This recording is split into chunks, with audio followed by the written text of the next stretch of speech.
한덕수 대행에 대해서 탄핵소추 네. 보고를 한 거죠. 예, 보고가 이루어지고요. 아마 내일 24시간 이후, 그다음 72시간 이내니까 내일이나 뭐 주말에 아마 내일이 되지 않을까 싶습니다. 지금 민주당에서는 한덕수 행태에 대해서 어떻게 평가하고 있습니까?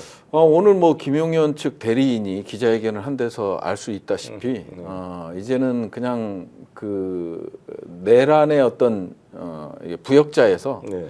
정범 공동수괴급에 해당한다고 생각을 하고 있습니다. 네. 예. 한덕수 탄핵 표결이 150이냐 200이냐 가지고 논란을 어떻게 정리했습니까? 민주당에서? 아니 그건 정리할 것도 없죠. 네. 권한 대행이 어때 뭐 직이 있는 것도 아니고요. 네. 예, 그래서 그건 뭐 국무총리로서 권한 대행 국무총리 오늘도 뭐 이제 담화 네. 발표할 때 한덕수 총리의 담화 발표에서도 본인이 권한 대행 국무총리라고 했거든요. 그래서 이제 국무총리이기 때문에 151표만 있으면은 탄핵이 가능한 맞습니다. 걸로 하고. 예. 오늘 확실히 이제 물론 한덕수 총리는 사실이 아니라 적극 부인했지만 네. 뭐 포고령, 담화문 뭐 이런 것들을 한덕수 총리를 거쳐서 네. 대통령한테 보고됐다고 하는 거니까요. 그렇게 진술이 나왔습니까? 예, 오늘 오전에 김용현. 김용현 오전이 아니죠. 네. 이제 1시 반에 오전인가? 네. 오늘 김용현 측 대리인이 기자회견을 했지 않습니까? 거기서 이제 국무총리를 거쳐서 대통령에게 보고한 걸로. 네. 확실한 증거가 나왔네요. 그러면. 예. 근데 이제 바로 총리실에서는 이제 아니다. 네. 이렇게 그렇게 입장을 해서 얘기했죠. 저도 페이스북에 정리했습니다만 제가 뭐 우리 민주당 지도부에도 보내줬습니다만 제 의견도 마찬가지고 이 국민 여러분, 그 시청자 여러분께도 아시다시피 이 권한 대행이라는 것은 직책이 헌법이나 정부 조직법에 나와 있지는 않습니다. 그냥 국무총리, 외교부 장관, 뭐 경제부총리 순으로 권한을 대행한다 이런 그 직무만 나와 있는 것이 직위가 나와 있는 것이 아니기 때문에 우리 헌법상 대통령에 대한 특별교류 요건, 즉 국회의원 제적 3분의 200명이 필요한 것은 대통령만 규정되어 있지 권한 대행이라는 말 자체가 헌법이나 법률에 나와 있지가 않습니다. 그리고 금방 부승찬 의원이 말씀한 대로 임명장이나 무슨 상장, 뭐 훈장을 할 때 그 권한 대행이라는 직책으로 쓰는 게 아니라 권한 대행 국무총리. 그다음에 이 4.19 때도 허정 외교부 장관이 직무했는데 대통령 권한 대행 외교부 장관 허정 이렇게 쓰는 겁니다. 그리고 따라서 이것은 우리가 아무리 유권 해석을 하더라도 문의적 한계를 벗어나서 법을 창조할 수가 없는 거기 때문에 200석 논란이면서 완전히 그것은 법률적으로 맞지 않는 소리다. 이렇게 생각합니다. 우리도 민주당에서도요. 권한 대행을 탄핵시키는 게 아니고 국무총리를 탄핵시키는 겁니다. 맞습니다. 명확히 맞습니다. 해둘 필요가 있을 것 같습니다. 그리고 자기가 국민이 선출한 대통령도 아니고 대통령이 임명한 국무위원을 국회의원 제적이 3분의 2가 필요한 것은 말이 안 된다고 생각합니다. 근데 이번에 김용현을 지금 봐오셨으니까 상임위에서도 저도 제가 인천시장 때 17사단장이라고 말씀드렸죠. 근데 그 김용현을 저도 같이 겪어보고 회식도 해보고 했는데 이분이 그 자기가 다 독박 쓰고 책임질 사람이라고 난 절대 생각 안 되는데 나중에 이제 수사가 들어가고 기소되면 다 대통령 시킨 대로 했고 총리한테도 보고했고 자기 책임을 완화시키려고 하지 않겠어요? 그렇죠. 어떻게 평가합니까?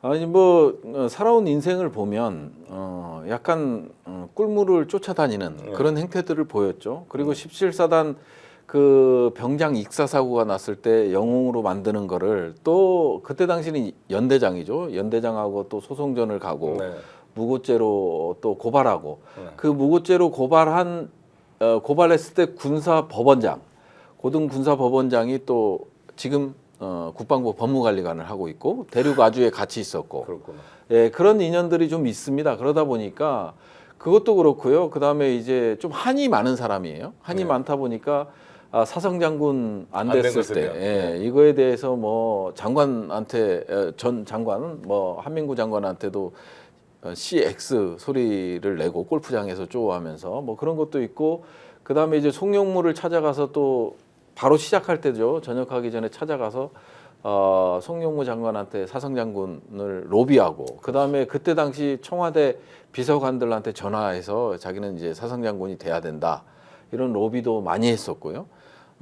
그 외적으로도 드러난 것들이 정말 많습니다. 그리고 실질적으로는 민주당원은 아니었지만 또 자기 패밀리들을 데려다가 민주당의 한 실용 안보 포럼, 군인 중심의 실용 안보 포럼에 아실 겁니다.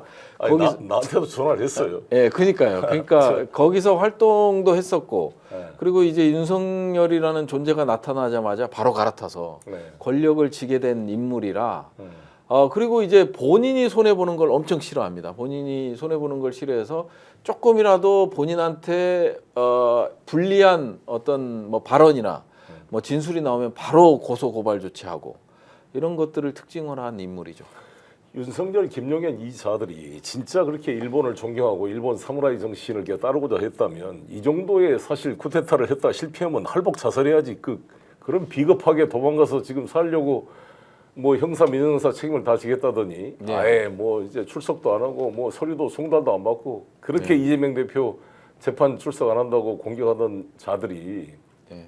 더 아무튼 완전히 잡범 수준의 행태를 보이고 있는 거 아닙니까? 네. 뭐 오늘 뉴스 보니까 공수처에서 3차 출석 통보를 29일 오전 10시까지 했다는데 그때까지 안 하면 영장 발부를 그렇죠. 해야겠죠. 예, 체포영장 발부를 할 거고요. 할 거고 할 수밖에 없습니다. 저렇게까지 출석 요구를 하는데 안 온다는 거는 이제 결국은 공수처가 할 수 있는 거는 저는 다 했다 보고요. 28일 날 집중 집회가 있지 않습니까? 집중 집회가 있기 때문에 아마 그 집중 집회가 이제 분기점이 될 것으로 보입니다.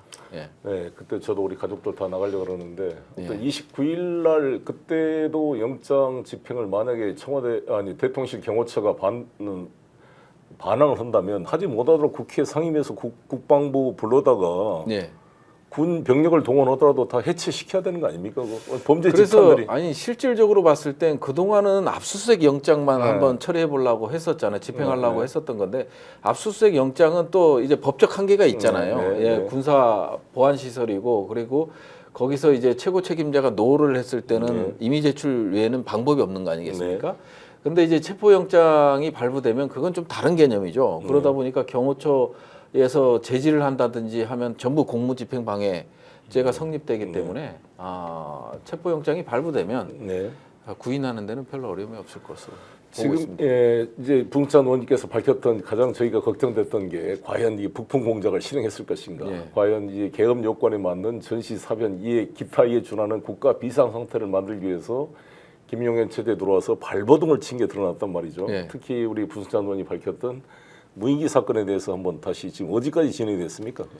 지금 무인기 사건은 상당히 저희 쪽에서 이제 축적을 많이 했고요. 이제 드론 사령관만 지금 인정 안 하고 있는 상태이기 때문에 조만간 그 부분에 대해서는 밝혀질 건데 다만 이제 우려스러운 부분은 이제 남북 관계라든지 이런 문제들이 있잖아요.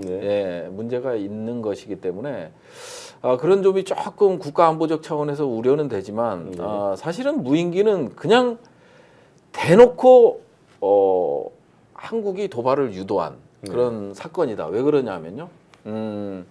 지금 제가 이제 상임위장에서도 누차 얘기했고 현안 질의에서도 얘기했지만 가장 큰 문제는 무인기라는 거는 당연히 한국에서 북한으로 보낼 수 있어요. 북한에서도 보냈기 때문에 이 문제를 지적하는 게 아니고 이건 법적으로 문제가 없다고 보여져요. 국가 안보적 상황이다. 그 문제를 지적하는 게 아니고요. 전투용 부적합 받은 무인기를 그리고 이제 일부러 보냈다라는 거 아니에요. 들키려고. 들키려고. 도발을 유도하려고. 그러니까 이제 핵심은 그거예요. 들키려고. 그러면 들키기 위해서는 어떤 무인기가 필요하냐? 소음도가 가장 높은 무인기.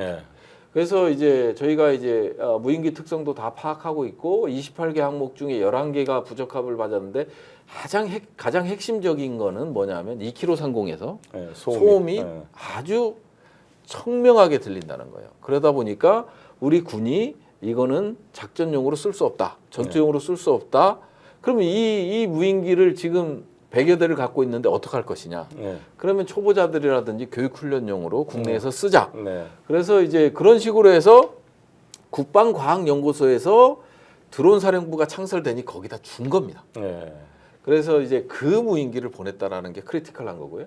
그 다음에 그 무인기에 달린 물론 SBS에서도 나왔습니다만은 SBS 방송을 통해서도 나왔습니다만은 그 무인기에 달린 삐라통 대북 전당 통 자체가 3D로 제작됐고 그게 이제 컨테이너 박스에 보관되어 있었으면 이건 확인이 안 된 겁니다만은 컨테이너 박스에 보관돼 있고 이 컨테이너 이 컨테이너에 일부러 화재를 내서 이거를 이제 증거인멸을 하려고 그런다. 이런 것들이 제보가 들어왔었고요. 이게 대북 전단통이라고는 안 했고 대북 전단통이 아니라 김병주 의원 쪽으로 제보 간 거는 무인기랑 뭐 이런 것들이 발사대랑 이런 게 들어있는 거를 급하게 없애려는 거다. 이런 제보가 들어왔고요. 나중에 SBS에서 보도된 걸로는 대북 전단통으로 추정된다. 이렇게 지금 나온 거죠. 실제로 화재 사건이 발생해서 소각됐는데 증거인멸 시도를 의심하고 있는 거죠. 갑자기. 방송사도 그렇고 네, 그렇죠. 그다음에 저희 국회 민주당에서도 그렇게 이제 의심을 하고 있는 거죠. 그런데 참 이번에 다행스러운 것은 사실상 우리가 북한의 도발을 유도하기 위해서 사실 오물풍선 왔을 때 원점 타격하겠다. 수차례 하고 신원식도 뭐 아주 뭐 괴멸시키겠다 이렇게 네. 막 말폭탄을 던졌고 네. 또 우리 소음 확성기 방속뿐만 아니라 그다음 무인기도 보내고 그다음에 네. 또 서북도서에 네. 실사격 그 훈련을 뭐 천부까지 벌써 네. 한 3번인가 했다는 거 아닙니까? 예.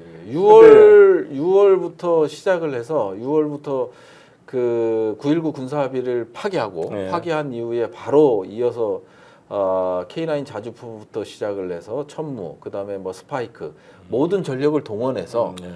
포사격을 아주 집중적으로 대규모로 했죠. 그게 뭐냐면 연평도 포격의 저는 학습 효과라고 본 네, 거예요. 네. 연평도 포격 당시에도 북한에서 우리 영해에 0.0001mm라도 네. 침범하게 된다면 네. 우리가 즉각적으로 대응한다. 그래서 이제 북한은 우리 그 신원식 장관이나 김용현 쪽에서 봤을 때는 북한이 그렇게 대응해 줄 것이다. 네, 그렇게 생각을 하고 이제 6월부터 백령도와 연평도에서 포사격이 집중적으로 이루어졌죠. 예. 예. 그런데 이게 어떻게 평가하십니까? 근데 그럼에도 불구하고 이상하리만큼 북한이 자제를 하고 거기에 네. 대한 도발을 하지 않았단 말이에요. 그게 네. 이제 우크라이나에 뭐 북한군 파병을 한 바람에 네. 겨를이 없었다 이런 말도 있고 북한이 김정은이 이제 이계 국가론을 하면서 이제 국내 네. 문제에 개입하지 않는다. 예. 상대적으로 상당히 이번 탄핵 사태라든지 우리 시위 장면도 거의 11일 동안 보도를 안 했고 예. 자제하는 모습에 대해서 어떻게 평가합니까? 그 북한의 행보를 보면요. 북한의 행보를 보면 우리 연평도 2010년 연평도 포격이나 그다음에 2015년 목함 지뢰 당시에 이제 대북 전단에 대한 고사포 네. 사격이나 그다음에 확성기에 대한 사격이나 네. 이런 것들이 이제 일어나야 정상이죠. 북한 네. 말대로. 네. 근데 이제 그때 당시만 하더라도 대북 제재가 강화되고 있는 상태고 지금 의지할 곳은 북한과 그다음에 한국은 수단으로 활용했죠. 미국으로 가는 어떤 수단적 활용이기 때문에 그런 자극적인 행위가 오히려 북한한테는 대북 제재를 극복할 수 있는 힘으로 작용했던 것 같아요. 근데 지금은 그 이후에 러시아와 접촉을 하고 동맹 조약을 맺고 네. 그다음에 최후적으로는 이제 파병까지 보내는 입장, 지원 파병까지 보내는 입장에서 더 이상 미국이 어떤 핵심적인 변수가 되지 않았던 거예요. 네. 한국도 마찬가지고. 네. 그러면 이제 어찌됐든 한국과는 적대적 두 국간을 유지하면서 우리가 도발하는 게 아니라 기본적으로 러시아, 우크라이나 전쟁에 치중하자. 네. 이런 입장이다 보니까 동의선, 경의선을 아예 본인들이 이제 기습 공격을 하고 남한을 우리 측을 적화 통일하기 위해서는 이 동의선이나 경의선 같은 경우, 동해선이나 경의선 같은 경우는 놔두는 게 좋거든요. 기계화 군단이라든지 전차 군단들이 이동하기에 가장 좋은 적합한 것이기 때문에 근데 이런 걸 파괴하고 그냥 거기에다가 방벽을 쌓는단 말이에요. 네. 그래서 북한 입장에서 봤을 때 러시아 우크라이나 전에 올인하고 있는 상황에 한국과 이제 무력적 충돌은 상당히 국내적으로나 국제 정치적으로 좋은 게 없다.